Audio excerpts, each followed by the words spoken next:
સુરતના મૈધરપુરા વિસ્તારમાં એક વૃદ્ધે લિસ્ટેડ બુટલેગર સહિત બે શખ્સોના માનસિક ત્રાસથી કંટાળીને આપઘાત કરી લીધો હોવાનો ચોંકાવનારો કિસ્સો સામે આવ્યો છે। આ સમગ્ર ઘટના પાલિકામાં નોકરી અપાવવાના બહાને થયેલી 22 લાખની ઠગાઈ સાથે સંકળાયેલી છે। મૃત્યુ પામતા પહેલા વૃદ્ધે વોટ્સએપ પર સુસાઇડ નોટ લખી હતી। જેના આધારે પોલીસે દુષ્પ્રેરણાનો ગુનો નોંધીને બે આરોપીઓની ધરપકડ કરી છે। મૈધરપુરા પોલીસ સ્ટેશનમાંથી પ્રાપ્ત માહિતી અનુસાર બેગમપુરામાં દુધાળા શેરીમાં રહેતા 59 વર્ષીય ચેતન પંચાલ કેટરિંગના વ્યવસાયમાંથી નિવૃત્ત થયા બાદ બેરોજગાર હતા।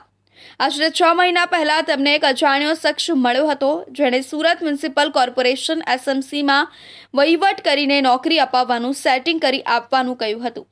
આ શખ્સે ચેતન પંચાલને વચન આપ્યું હતું કે જો તે નોકરી ઈચ્છતા લોકોને લાવશે તો તેને પણ 2-3 લાખ રૂપિયાનો ફાયદો થશે। આ લોભામણી વાતમાં આવી જઈને ચેતન પંચાલ આ શખ્સની વાત માની ગયા। ચેતન પંચાલે પોતાના પરિચિત પરિમલ જરીવાલા અને લિસ્ટેડ બુટલેગર અશોક ઉર્ફે અશોક ડોકુ રાણાને આ વાત કરી। અશોક રાણાએ તેના ઓળખીતાઓને પાલિકામાં નોકરી અપાવવા માટે ચેતન પંચાલ મારફતે અજાણ્યા શખ્સને 22 લાખ રૂપિયાની રોકડ આપી હતી। રૂપિયા મળ્યા બાદ અજાણ્યા શખ્સ ભૂગર્ભમાં ઉતરી ગયો અને નોકરી આપવાનું વચન પાડ્યું નહીં, અને નોકરી ન મળતા પરિમલ જરીવાલા અને બુટલેગર અશોક ડોકુ રાણાએ તેમના રૂપિયા પાછા લેવા માટે ચેતન પંચાલ પર દબાણ શરૂ કર્યું હતું। તેમણે ચેતન પંચાલ પાસે પઠાણી ઉઘરાણી શરૂ કરી અને માનસિક ત્રાસ આપવાનું શરૂ કર્યું હતું। આરોપીઓના ત્રાસથી કંટાળીને ચેતન પંચાલે પોતાની પત્ની અને દીકરીના દાગીના વેચીને 18 લાખ રૂપિયા ચૂકવી દીધા હતા। તેમ છતાં બાકીના 4 લાખ રૂપિયા માટે બંને આરોપીઓ અવારનવાર ચેતન પંચાલના ઘરે આવીને ગાળાગાળી કરતા અને ધમકીઓ આપતા હતા।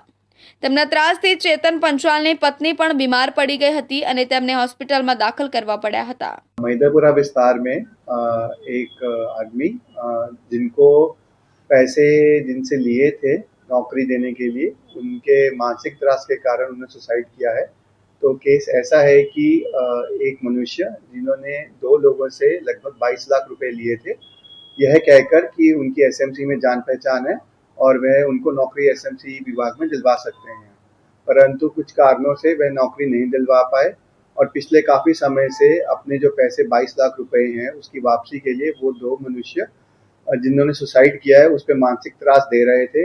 उनका दागीना भी ज़बरदस्ती लिया, वो लगभग 18 लाख रुपए का था और बची हुई 4 लाख की रकम की रिकवरी के लिए उनके घर बार बार जाया करते थे, उन्हें मानसिक त्रास दिया करते थे, जिसके कारण उन्होंने एक सुसाइड कर लिया। આ માનસિક ત્રાસથી કંટાળીને 30 ઓગસ્ટના રોજ ચેતન પંચાલે પોતાના મકાનના ટેરેસ પર જઈને ઝેરી દવા પીને આત્મહત્યા કરી લીધી। જ્યારે તેમની દીકરી ક્લિનિકથી ઘરે આવી ત્યારે તેમણે પિતાને બેભાન અવસ્થામાં જોયા અને બાજુમાં ઝેરી દવાની બોટલ પડી હતી।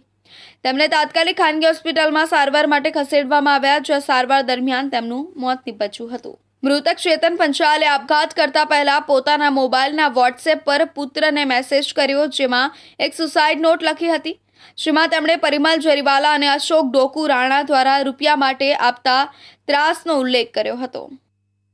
સુરતના અલીબાગ વિસ્તાર